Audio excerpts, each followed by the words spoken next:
Agora a gente continua aprendendo, porque a gente só para de aprender quando para de viver, não é verdade? E a gente vai falar agora sobre as doenças cardiovasculares, que merecem toda a atenção.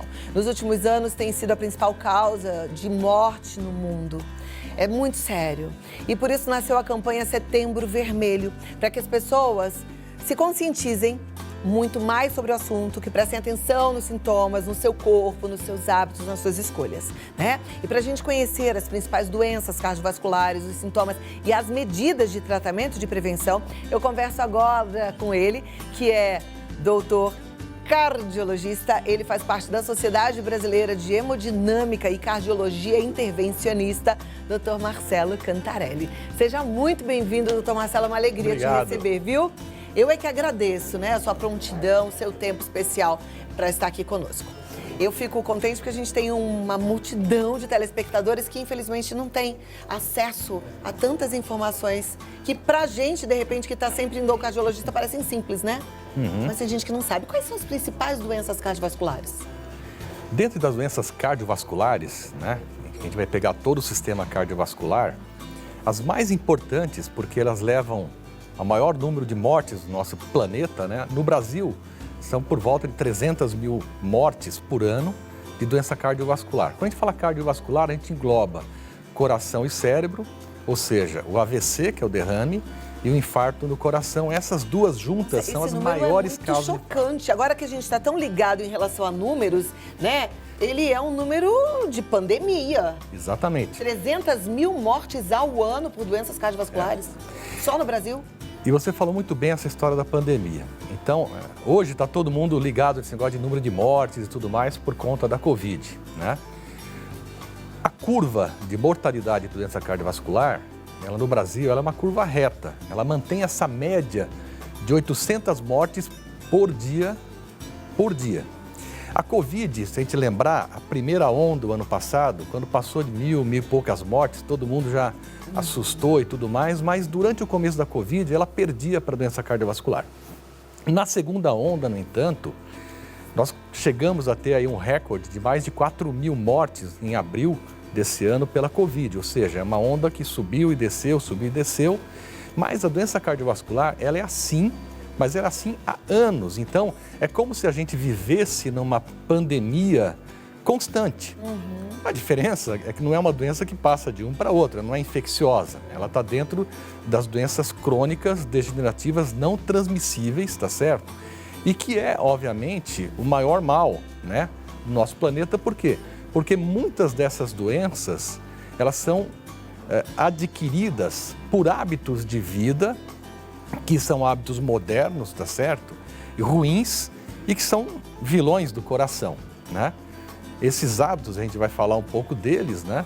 Mas o sedentarismo, a obesidade, a dieta errada, com excesso de gordura, excesso de sal, excesso de açúcar, são hábitos nocivos que levam ao aparecimento de doenças como a hipertensão arterial, que é a pressão alta, o excesso de colesterol e o diabetes. E aí, juntando tudo isso, a gente tem uma tempestade perfeita, tá certo? Para trazer doenças ao nosso sistema cardiovascular. Nossa, gente, eu tô em choque aqui, porque sempre falo números de óbitos e tal, mas agora que a gente tem esse raciocínio, né, paralelo, a gente fica realmente abismado. E é uma escolha de cada um. Mas só que não é uma escolha, eu penso sempre que é uma responsabilidade, a partir do momento que a gente ganhou de presente a vida, o corpo, quer dizer, a gente tem que saber cuidar. E aqui nessa bancada eu vejo que você colocou algumas coisas que fazem parte da vida, acho que da maioria das pessoas, né? Exato. Na verdade, sim, a gente quer chamar atenção. Primeiro, a gente vai falar de alimentação saudável. A alimentação saudável é fácil, se a gente lembrar que ela tem que ser pobre em açúcar, em gordura e em sal, tá certo? O sal, por quê? O sal em excesso pode levar à hipertensão arterial, à pressão alta. O açúcar levar ao diabetes, à obesidade e à elevação de triglicéridos e colesterol, assim como as gorduras. Então, você partindo para uma dieta em que você vai maneirar, digamos assim, nesses elementos, você já vai caminhando bem. Lembrando que o colesterol, ele é exclusivo do reino animal. Então, não existe colesterol em frutas, legumes e verduras, e hortaliças, etc. Tá certo? E farelos, por exemplo. Então, você fazendo uma alimentação, um prato colorido que a gente fala, quer dizer, com uma diversidade desses elementos, você vai estar ajudando ao seu organismo consumindo menos gordura, que é a gordura saturada, que é a gordura ruim, e menos o colesterol. A fritura, lembrando, é por isso que está a coxinha aqui, o ato de fazer a fritura, ela altera alguns componentes químicos e ela leva a gordura saturada, facilita a gordura saturada a formar o colesterol no nosso organismo. Então, é um tipo de alimento que tem que ser usado com muita cautela, né? Então, em termos de alimentação, a gente fala também dos doces. Então, tem o chocolate aqui. O chocolate, quanto menos açúcar ele tiver, ou menos leite, o chocolate mais puro, ele é melhor, porque ele tem flavonoides, ele tem antioxidantes e ele é bom para a doença cardiovascular. Entretanto, o chocolate mais doce, com mais leite e tudo mais, pelo contrário, em excesso, ele vai levar à obesidade também, tá certo? A gente vai falar de hábitos nocivos. Então, além da alimentação, vamos passar aqui para hábito do fumo. Aqui tem um cigarro, né? E fumar nunca é bom, né? O cigarro aumenta 3 vezes a chance de você morrer. Então, para aqui, o cigarro aumenta 3 vezes a chance de você morrer. Grava isso. Até o cigarro eletrônico? Até o cigarro eletrônico. Até o narguilé? Até o narguilé, principalmente. Atenção. Principalmente. Principalmente o narguilé. Por quê? Porque uma sessão de narguilé é igual você fumar 100 cigarros de uma vez só. Eu quero tanto que você fale isso de novo, porque aqui, nessa meninada jovem lá em casa, tem gente também que usa, né? A gente precisa dar uma puxada aí, porque essa galera tá achando que tá tudo de bom. E não tá, né? Tá e você falou uma palavra-chave, jovem. O tabagismo é doença pediátrica. Por quê? Porque as pessoas começam a fumar dos 12 aos 18 anos. Ninguém começa a fumar depois dos 20, 22, 25. E começando nessa faixa etária, a chance da nicotina viciar é muito maior. E é por isso que é muito difícil abandonar o hábito de fumar. Agora, abandonar o hábito de fumar é a melhor coisa que se tem. Por quê? Se você abandona lá pelos 30, 40 anos, significa que você vai viver, você ganha 10 anos de vida a mais. Por quê? Porque você reduz a mortalidade por todas as causas que o cigarro não é só o infarto. Aí você tem todos os tipos de câncer e principalmente o câncer de pulmão. Vamos voltar aqui, doutor. Você estava falando dos hábitos ruins, né? Então, o tabagismo é um hábito péssimo. Você disse que aumenta em 3 vezes a chance da pessoa morrer. Isso, e a gente falou em ganhar anos de vida, né? Então, outro hábito que é um hábito saudável e que, infelizmente, poucas pessoas têm é a atividade física regular. A pessoa que faz atividade aeróbica regular, ela ganha anos de vida também. Então isso já é provado. Se você faz uma atividade pelo menos 3 vezes por semana, aeróbica, caminhada, corrida, qual que seja, você vai ganhar 5 a 10 anos de vida. Então a atividade física é importante contra o sedentarismo, que é também um fator de risco para o coração. O sedentarismo também leva à obesidade, que vai levar à pressão alta e tal. A atividade física ou exercício físico, ele é um potente comprimido.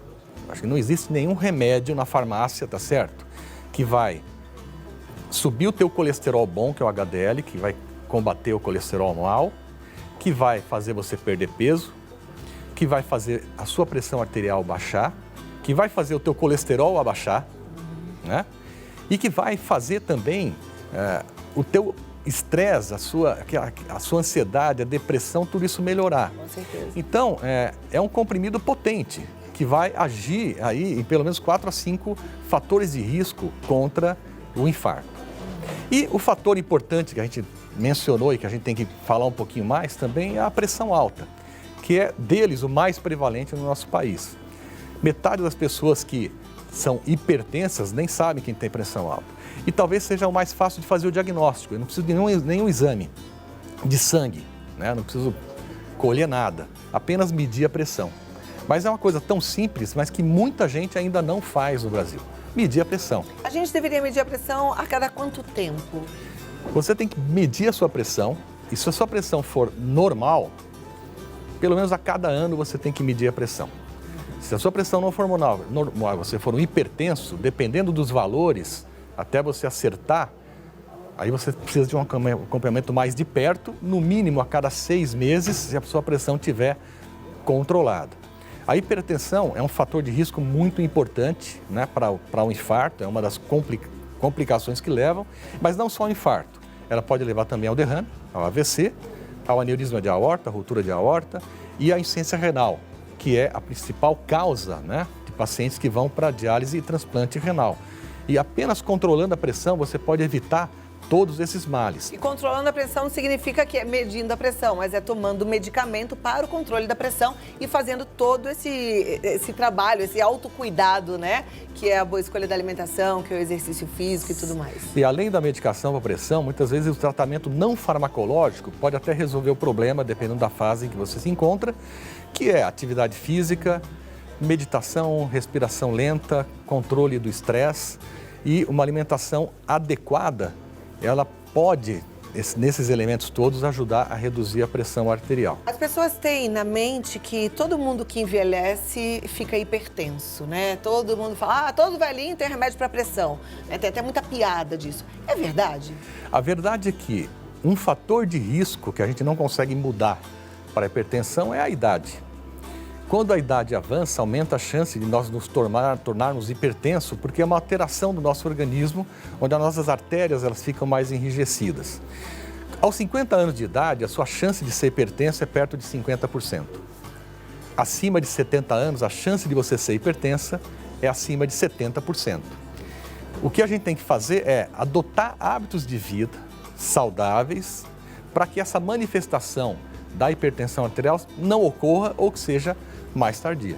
Perfeito. Doutor, eu queria te fazer um convite. Queria que você ficasse um pouquinho mais com a gente para eu chamar a turma, os telespectadores, para mandarem as perguntas. Pode ser? Sem dúvida. Então, vou pedir para você sentar aqui e eu volto já já. Deixa eu só, então, avisar para a turma e já venho aqui. O nosso WhatsApp é o 11 950 45 18 40. Você também pode interagir através do nosso canal no YouTube. Se você está assistindo pelo YouTube em qualquer parte do planeta, lá no nosso chat, você já pode mandar pergunta também, que a gente também tem acesso a elas, tá bom? Mas faz isso agora, porque eu volto já já com o Dr. Marcelo Cantarelli. E aí você pergunta sobre o seu problema cardiovascular, ou a sua dúvida, aquilo que está tirando o seu sono, que aliás o sono também é importante para a gente manter a saúde do nosso coração. Vamos lá, Dr. Marcelo Cantarelli.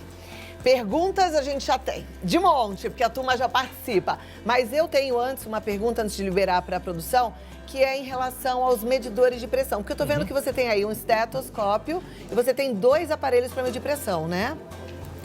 Isso, esse é o tradicional, né? Tá. Que todo mundo conhece, que a gente mede em hospitais, consultórios. E aqui um digital de pulso, que é mais prático para o pessoal ter em casa. E o pessoal Eu tenho um desse em casa. Isso, aí o pessoal me pergunta, doutor, mas isso aqui funciona? É que nem esse? A dica que eu vou dar é o seguinte, compre, se você for usar com uma marca confiável, leve até o seu médico e peça para ele fazer a medida no convencional dele e compare com o digital. E ver a precisão disso. Isso ajuda para saber se realmente o teu aparelho está confiável. Agora, o médico também, ele tem que de vez em quando, né, com certa periodicidade, fazer a calibração do aparelho dele para ter o selo do Inmetro. Então isso aqui é feito também porque esses aparelhos, eles têm que estar bem calibrados. E medir a pressão, você tem que saber como medir a pressão, né? Então não é você acabou de chegar da rua, vai medir, está com vontade no banheiro, vai medir a pressão, acabou de tomar café, comeu bastante, vai medir a pressão. Tudo isso vai alterar a sua pressão arterial. Para medir a pressão arterial, você tem que ficar 5 minutos sentado, descansado, sem vontade de ter ido ao banheiro, sem acabar de fumar, sem acabar de comer, ou seja, você tem que estar tranquilo. Espera 5 minutos na posição sentada, com o braço na altura do coração, faz a medida da pressão arterial. E aí sim você vai ter uma pressão arterial próxima daquilo que é a sua pressão arterial. Lembrando que ela varia durante o dia. A sua pressão arterial normalmente é um pouco mais alta de manhã quando você acorda. Ela vai abaixar depois das 10 da manhã, vai voltar a subir no final do dia e vai voltar a baixar depois das 10 da noite. Isso é um círculo normal. E ela é muito baixa quando a pessoa está dormindo. Só que essa variação, ela tem que ser variável dentro de limites da normalidade. E aí o médico pode explicar. E é importante esse espaço de informação que a gente dá, por quê? Porque a atitude preventiva contra a doença cardiovascular, ela começa em casa. E nada melhor do que ter esse espaço que a gente já agradece de informação, né? Quem quiser mais informações, a campanha Coração Alerta da SBHCI é uma boa fonte de notícias confiáveis, né, da área de saúde. Então, @Coração Alerta, o Instagram, tem o Coração Alerta, Facebook, que tem sempre essas dicas de prevenção e de tratamento, né, da da doença cardiovascular, já que prevenir morte por infarto é uma atitude para todos. Isso começa em casa, não começa no consultório nem no hospital, tá certo? A Isadora está perguntando se tem uma medida de pressão ideal. Ela botou correta, mas ideal para todos. Sim, a pressão que a gente considera normal é até 12/8, ou seja, 120/80 quando a gente mede. Acima disso, a gente já começa estágios de hipertensão arterial, desde mais leve, limítrofe, até mais grave, quando está acima aí de 16/12. Então, esses estadios da hipertensão arterial é uma classificação. Mas o normal é que a gente fique aí até 12/8. Até 12/8. Pressão baixa é um perigo? A pressão baixa, na verdade, qual que é a melhor pressão para nós, né? Ah, mas minha pressão, doutor, é 10/6, eu tenho pressão baixa, 9/6. Não, a pressão melhor para o seu organismo é aquela mínima com que ele se sinta bem e faça todas as suas necessidades, os órgãos funcionando e tudo mais. Então, às vezes a pessoa tem 10/6 e está ótima, né? Já tem outras pessoas que com 9/6 tem tontura, desmaiam, passam mal, então cada um tem o seu limite, né?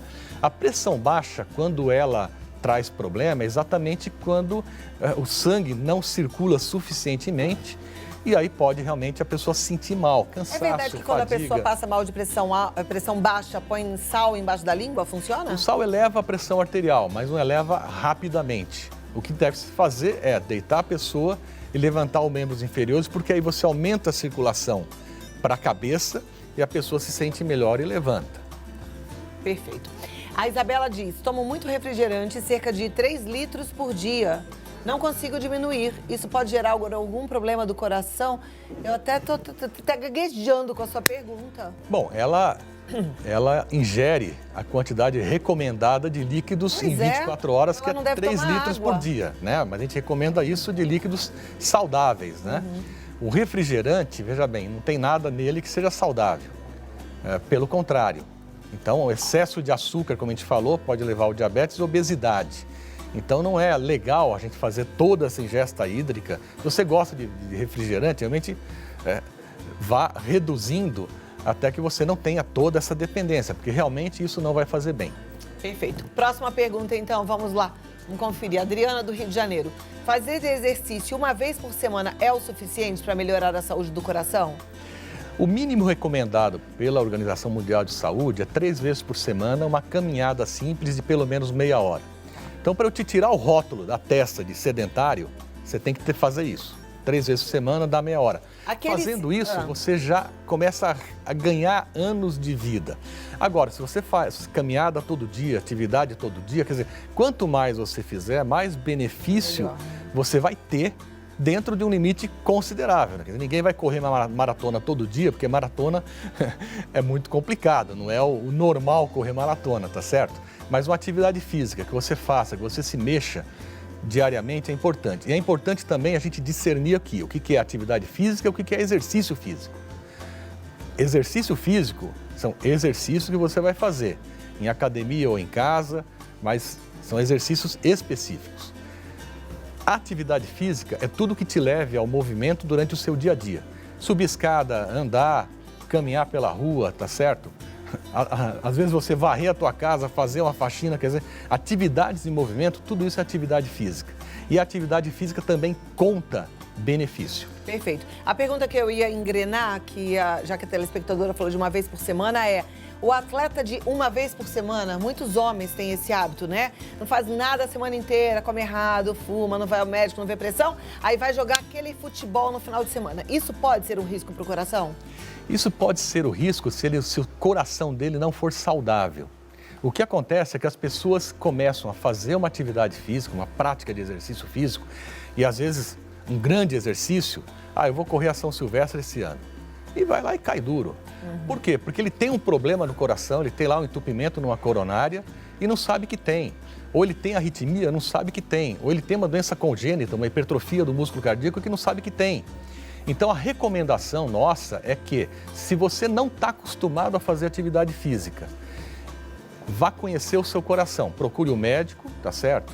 E você vai ver se o seu organismo está saudável e se você já está pronto para iniciar uma prática de atividade em academia, começar um treino para correr a São Silvestre no final do ano, enfim. Então, isso é muito importante. Maravilha. Doutor, tudo que é bom sabe que dura pouco, né? Mas você volta, tá? Tava com saudades, fazia tempo que você não vinha aqui. Isso. Muito obrigada. E eu vou mais uma vez reforçar aqui o contato para você no Instagram com muitas dicas, Coração Alerta. Vai lá, segue já, @CoraçãoAlerta. Sempre com informação pertinente e importante para a gente se cuidar. E o site que é coraçãoalerta.com.br. Dr. Marcelo Cantarelli, esse médico maravilhoso nos ajudando. Muito obrigada. Agradeço. E até a próxima. Muito sucesso nessa campanha, que todos os veículos abram espaço para a gente falar da importância da gente se cuidar do nosso coração. Obrigada, doutor Marcelo.